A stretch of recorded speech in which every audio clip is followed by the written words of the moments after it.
Eh bien bonjour et merci d'être fidèle à Radio SR, qui est une émission de radio à la demande. On continue l'émission de ce jour. Donc nous sommes toujours samedi 5 septembre et cette fois-ci il est 11h45 et les cloches sonnent l'arrivée au studio de Catherine Folliot et Françoise Kunz qui ont accepté de me rejoindre pour cette émission. Merci pour votre présence. C'est une grande joie de vous accueillir. Alors Françoise, est-ce que vous voulez bien vous présenter succinctement pour nos auditeurs et auditrices ? Oui. Voilà, je m'appelle Françoise, j'habite rue Louis Pergaud, c'est presque à côté de l'école Cousteau. J'aime bien l'appeler, même si Pergaud me va, la rue des Écoliers. J'ai 80 ans passés. La poésie aujourd'hui, je ne suis pas poète moi-même. Je peux bien écrire faire quelques jeux avec des mots comme on les propose aux enfants. Ceci dit, j'écris assez, beaucoup, parfois, ça dépend des périodes, mais j'écris de la prose narrative, un peu l'histoire de ma famille, ma mémoire. J'ai assez le sens, et plus j'avance en âge, plus ça devient aigu, de l'urgence de la transmission. Et d'ailleurs, la poésie, mon amour de la poésie va s'inscrire dans cette même nécessité. La Fontaine, Victor Hugo, des grands morceaux dans les anthologies. Et puis, les enfants qui reviennent de l'école, ils ont appris un bout de poésie qu'il faut apprendre, donc les parents répètent, etc.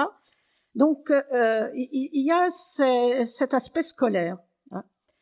Et puis, il y a aussi, pour ceux qui ont poursuivi des études secondaires, le fait que la poésie est considérée comme un genre littéraire, est devenu un exercice scolaire, souvent pénible pour nombre de nos ados, quand le poème est devenu une page à expliquer, une page à commenter, et où les questions sont continuelles. Mais qu'est-ce que ça veut dire ?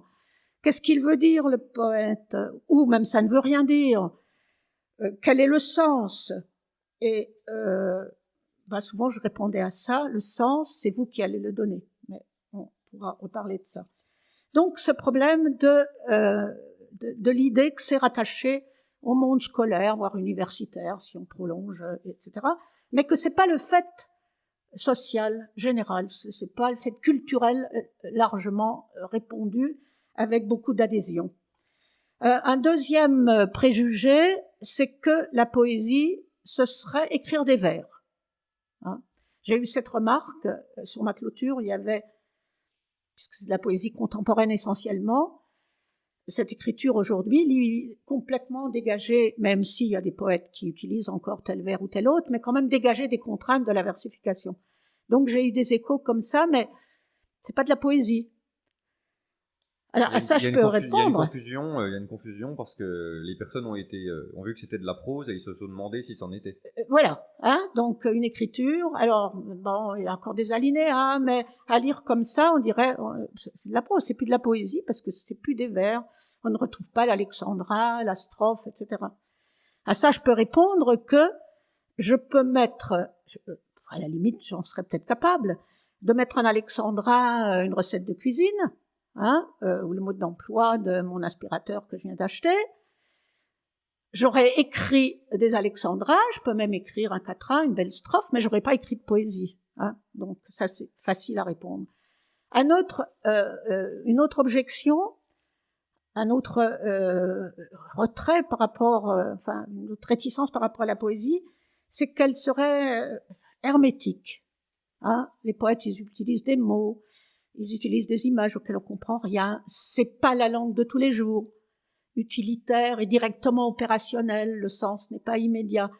Donc revient qu'est-ce que ça veut dire, hein ? Et j'ai eu aussi, par rapport à certains poèmes de la clôture, je comprends pas. C'est une langue étrange. Le poète revendique l'étrangeté d'une langue par rapport à la langue quotidienne.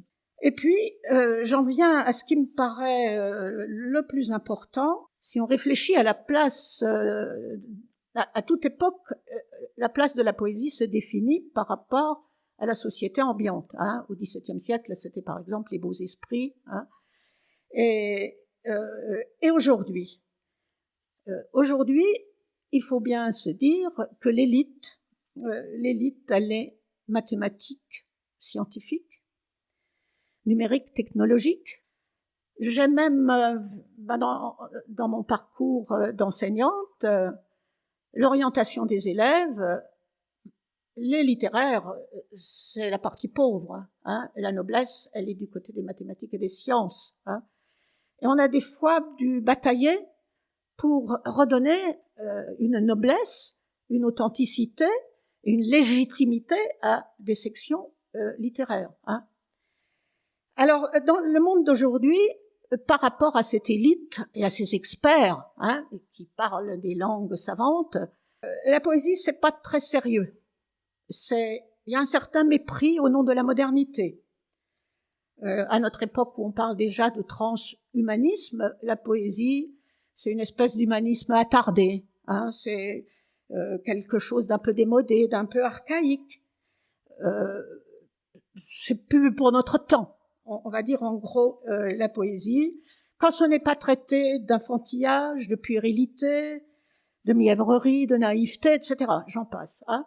Jean-Pierre Siméon, le chef d'orchestre pendant longtemps du Printemps des Poètes, dit dans un texte combien quand il parle à des décideurs du Printemps des Poètes et de ce qu'il aimerait mettre en place, il a en face de lui des regards qui en disent long, hein, une espèce d'arrogance de ce monde-là, hein, de l'élite économique, scientifique, etc.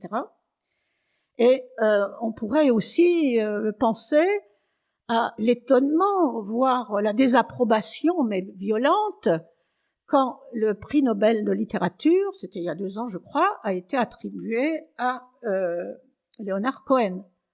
Non pour la musique, qui est extraordinaire, mais pour la qualité poétique de ses textes. Ça a été une incompréhension totale dans nombre de milieux. Et c'est là, justement, si je pose la question, la poésie pour le XXIe siècle, ce discrédit, on le voit aussi dans le manque total de visibilité dans l'espace médiatique. J'ai regardé tout à l'heure à notre petite médiathèque, le rayon poésie, c'est ça. Et c'est quoi ? C'est les grands classiques de l'école. Qu'est-ce que vous montrez avec vos mains là ? Parce comme on est à la radio, on peut pas voir. Oui, c'est tout mince. C'est un petit espace. C'est disons sur 20-25 centimètres de rayon. Hein. Si je vais à la FNAC, il faut que je me baisse au ras du sol, parce que le rayon poésie, il est tout en bas, il faut le chercher. Et si vous regardez les titres, vous voyez qu'il y a essentiellement ce que demandent les enseignants pour leur programme de l'année. Donc, vous trouvez un certain nombre de Rimbaud, un certain nombre de Verlaine, un certain nombre d'Apollinaire Alcool, etc. Et cherchez là-dedans, de temps en temps, une nouveauté, un poète qui émerge, hein, quelque chose de dissonant par rapport à ce grand classicisme, c'est très très rare. Hein, j'en témoigne, puisque c'est un rayon que je fréquente. Alors, nous vivons dans un monde apoétique. Hein. Il n'y a pas de poésie à la télé, que je sache. De temps en temps, mais il faut les chercher sur France Culture. L'après-midi, on donne la parole à un poète, où on parle de poète. Mais dans l'espace médiatique, il faut bien dire, là, on va entrer dans la période des prix. Autant le roman avec le Goncourt, il paraît qu'il y a plus de 500 romans qui sont en compétition, le Goncourt, le Renaudot, ça va faire la une de l'actualité. Hein. Le Goncourt, il va être assuré d'un succès commercial extraordinaire. Hein. La poésie, elle donne aussi des prix, c'est presque confidentiel. Personne n'en parle. Disparition de l'espace médiatique. Et là, il y a danger. Et c'est par rapport à ça que je définirais le rôle de la poésie aujourd'hui. Il y a danger, il y a d'abord une menace sur notre langue. De plus en plus, chercher un livre à la médiathèque pendant le confinement, après le confinement, déconfinement, c'était le drive. Nous sommes complètement submergés par ce qu'un temps on a appelé le franglais. C'est plus grave aujourd'hui.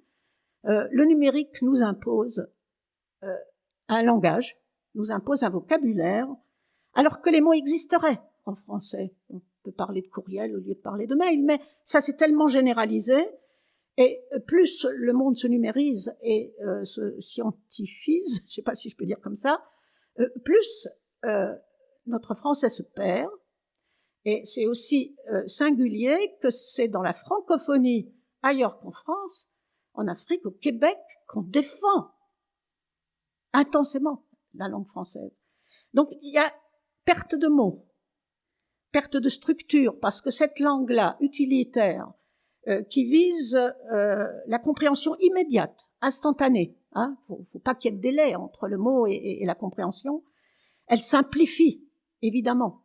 D'ailleurs, l'anglais est le premier à souffrir de ça, parce que la langue littéraire anglaise, elle n'est pas dans cette espèce de langage universel qu'on nous propose maintenant. Il y a perte de mots, il y a un affadissement, perte de vocabulaire, uniformisation, et à partir de là, je reprends ce que dit Jean Siméon, je suis tout à fait d'accord avec lui, il y a une sorte d'anesthésie. Ajoutez à cela la surabondance des images, la surabondance des écrans. Et nous entrons dans un monde où on ne sait plus d'abord regarder, où nos sens s'atropient. Moi, j'ai mesuré ça avec des enfants. On ne sait plus observer, on ne sait plus regarder, parce qu'on regarde l'écran. L'écran est souverain. Et s'il y a perte du regard, s'il y a perte des sens, c'est une perte de notre rapport au monde. C'est pas par hasard que justement le Covid a tout à coup été sidérant pour beaucoup de gens de cette prise de conscience d'une menace. Aujourd'hui, nous sommes coupés du vivant. Alors, on a dit, on a un peu glosé là-dessus, comment ceux des grandes métropoles ont essayé de trouver une maison à la campagne pour se ressourcer. Hein. Et notre capacité aussi, le monde enseignant le dit, la capacité d'attention des enfants se perd. D'attention. Oui, bien sûr. Oui. Et le rythme des images nous ne est tellement supportons plus le silence. Nous avons besoin de bruit. Hein. Et je pense, par exemple, à des expériences que j'ai faites de concerts, parce que la poésie, elle se fait aussi par le truchement des chanteurs. Et Dieu sait s'il y en a de talentueux quant à leurs textes, qui sont d'authentiques poèmes. Mais j'ai le souvenir, ma fille est une fan de Benjamin Biolay. Quand Benjamin Biolay est venu à la Maison du Peuple, elle m'a dit, prends un numéro, va un billet pour moi, quel que soit le soir, je viens. J'ai rien, alors elle connaît tout le répertoire par cœur, elle chantonnait avec lui. Mais la sono était tellement tonitruante que moi j'ai rien perçu, sauf un moment où il est venu sur le devant de la scène, seul. Il y avait juste un vague accompagnement de guitare, et il a chanté une chanson, Mon enfant. Mais c'était un tordre d'émotion. Et puis après, ça reprend. Hein. J'ai eu plusieurs expériences comme ça, où même la parole des chanteurs, quand ils sont d'authentiques poètes, se perd dans cette nécessité de bruit qui nous étourdit, qui nous abasourdit et qui nous empêche en fait vraiment d'écouter. Là, vous parlez du volume des événements culturels, quoi. Oui, on parle du volume sonore, là. Mais la poésie, elle souffre de ça, parce que la poésie, elle a besoin d'un espace de silence. Hein. Et Biolay, par sa présence sur la scène avec presque rien d'accompagnement et fin de la sonotonie truante, il a réinstallé son texte dans un moment d'écoute vraiment de silence. Hein. Vous voyez le rôle que la poésie peut avoir dans une véritable rééducation de notre rapport au monde, aux autres, aux vivants, à la vie tout court en quelque sorte. Hein. Et on retrouve Françoise qui voudrait nous parler de sa conception de la poésie et en quoi les poètes sont importants. En quoi les poètes sont indispensables dans ce XXIe siècle, peut-être plus que jamais. Alors moi et la poésie, comment je suis venue à la poésie, je crois que j'y étais depuis toujours. Il y a un rapport profond entre le poète et l'enfance. Ils revendiquent tous que le poète, c'est toujours l'enfance retrouvée, l'enfant dans ses premières découvertes des mots, l'enfant dans ses premières émotions, dans sa sensualité, dans la découverte du monde. Alors que je disais tout à l'heure, justement, nous vivons dans un monde où de plus en plus nous perdons cette sensibilité-là. Hein. Alors moi, je dirais presque la chance d'être à l'origine bilingue. Je suis née juste avant la guerre, dans une région de Moselle germanophone, hein, avec des parents, tout le village, tout le monde parlait un patois germanique. Pendant la guerre, évidemment, on a complètement été germanisé. Bon, c'est ma petite enfance. Et puis j'arrive à l'école à 6 ans, chez ma tante institutrice extraordinaire, passeur de tout.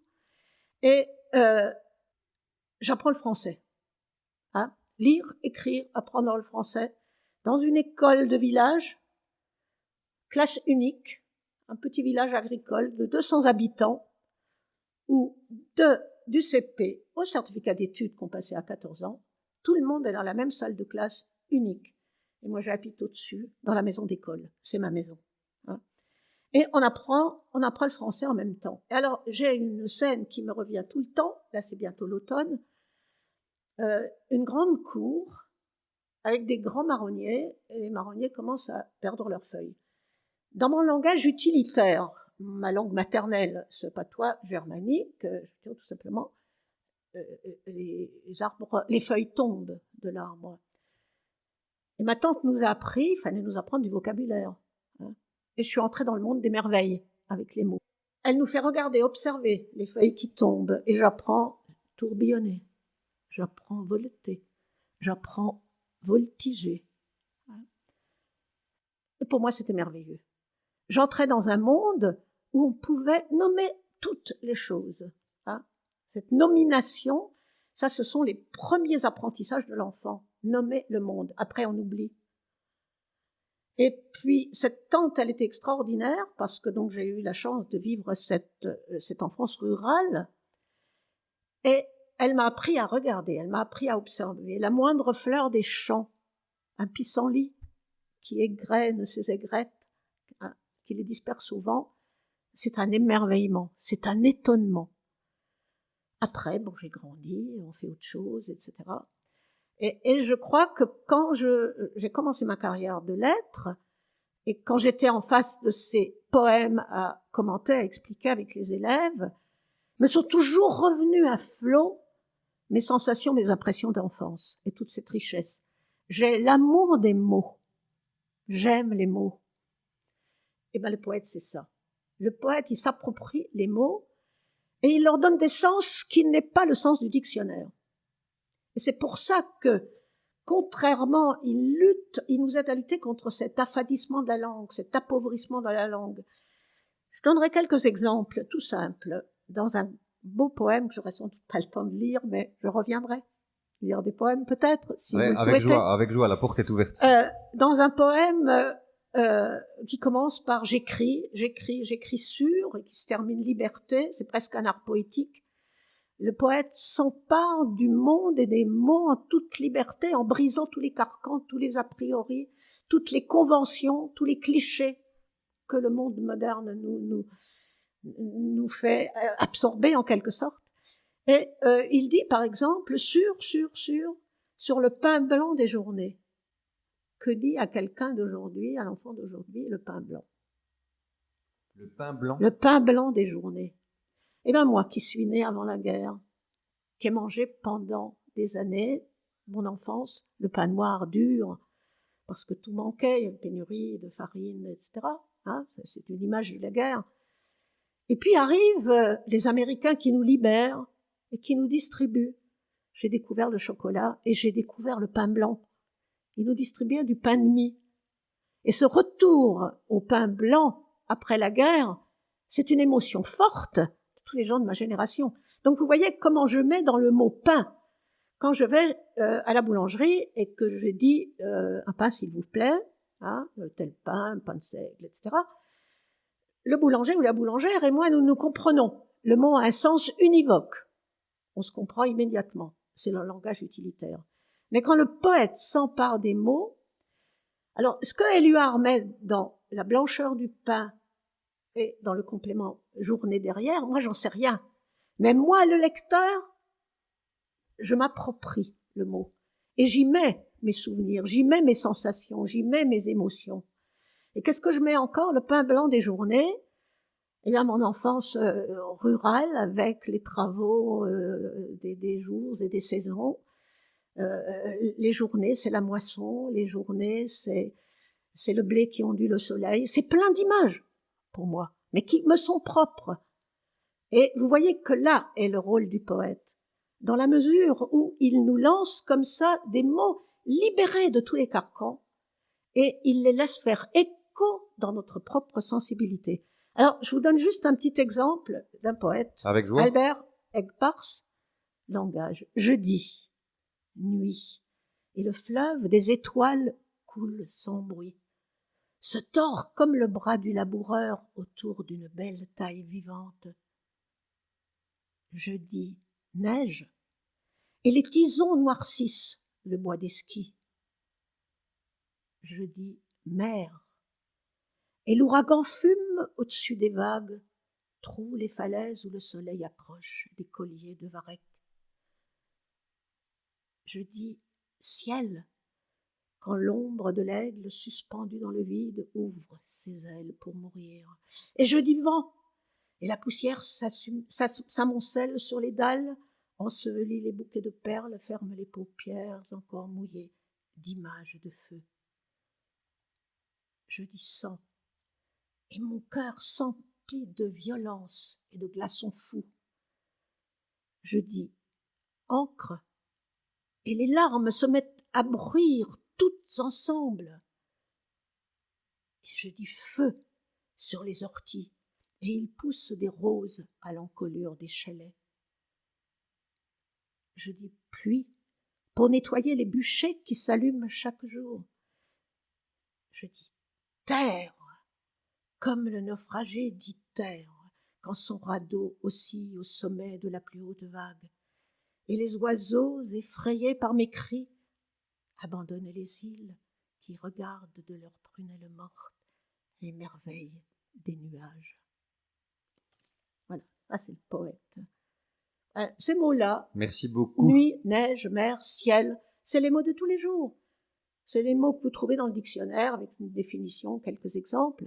Quand le poète s'en empare, il a ses images à lui, il libère le mot de la gangue du quotidien, comme on dégage une belle pierre précieuse ou la pépite d'or de la gangue de roches autour. Et comme ça, il nous les lance et les mots font écho en nous à travers les images du poète que nous faisons nôtres, et il enrichit notre univers de façon illimitée. Il nous fait voir la mer comme on l'a peut-être pas vue, il nous fait voir l'aigle, et le feu, etc. Mais nous y ajoutons nos propres images, nous sommes co-créateurs dans chaque lecture de poème. Je pourrais continuer longtemps comme ça. Et c'est ce qui fait, c'est ce qui fait notre humanité en fait. Et c'est de ça qu'on parle. C'est ce qui fait, alors justement, la poésie, pourquoi elle est absolument indispensable au XXIe siècle. Et puis il y a, justement, il y a un paradoxe. J'ai parlé tout à l'heure de la non-visibilité de la poésie dans le champ médiatique. Elle n'intéresse pas parce que la poésie fait pas vendre. La poésie n'est pas commerciale. La poésie n'est pas consommation. Et nous vivons dans un monde de consommation. Mais justement, elle nous libère de cette frénésie de consommation. Elle nous permet de nous réapproprier le monde, de regarder, d'imaginer, etc. Si j'ai encore le temps, je vous lirai volontiers celui-ci, qui est, vous voyez, c'est mes feuilles plastifiées du Printemps des Poètes, mais dont je vous parlerai peut-être à une autre occasion. C'est les feuilles plastifiées que vous affichez voilà, c'est ça. Tout près de chez vous, oui. Pour le plaisir des passants. Consommation. Nous n'avons rien à opposer aux tristes effigies de la mode, aux accros des chiffons griffés à fleur de peau, victimes des slogans, mais fiers de l'être. Rien, sinon la beauté offerte, un souffle de vent, l'arbre pour saluer de toutes ses branches un ciel échevelé, des cieux changeants. Nous n'avons rien à opposer aux arrogants de l'asphalte, dont l'angoisse ravalée crisse sous les pneus. Rien, sinon l'orage, la course du vent, l'arbre pour brasser de toutes ses branches le grand tourment des cieux sauvages. Nous n'avons rien à opposer aux étals où le désir se laisse prendre, où l'homme se réduit au chaland, où les besoins fabriqués veulent qu'on consomme, d'autant plus qu'on achète avec le superflu le désir intérieur et son propre néant. Rien, sinon la gratuité, une cajolerie du vent, l'arbre qui chante de toutes ses branches, les cieux offerts à l'incommensurable présent. Enfin, nous n'avons rien à opposer aux banques, achetant nos rues, nos villes, nos vies, nos pays, et même le monde et l'air qu'on respire, aliénant le virtuel, monnayant le vivant. Rien, sinon la joie, la sérénade du vent, l'arbre qui célèbre de toutes ses branches les cieux donnés sans compter.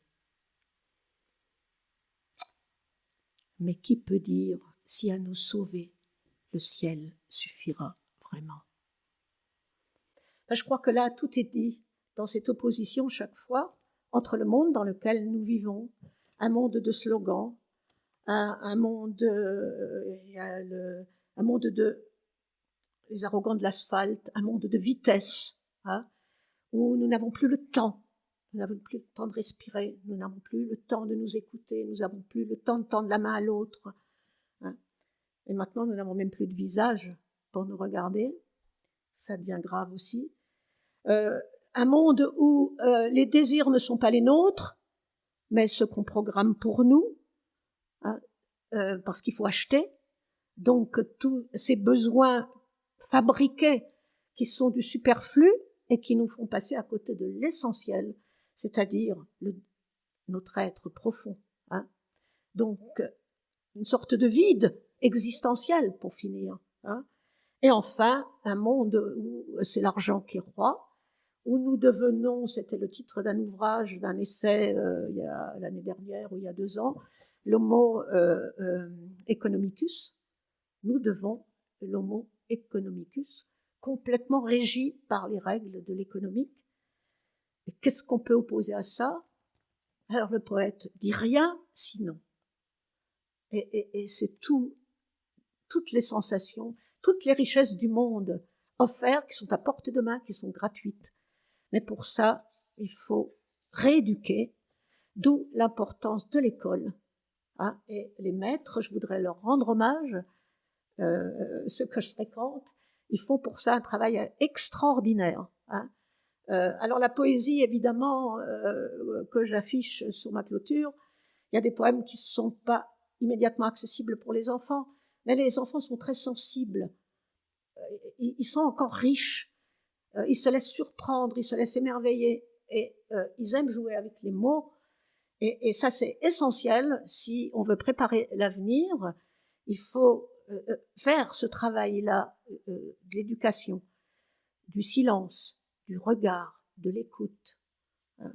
Alors, moi, j'ai pas le temps de parler maintenant du Printemps des poètes, c'est peut-être pas de saison d'ailleurs, puisque nous allons entrer dans l'automne, mais je commence déjà à y penser.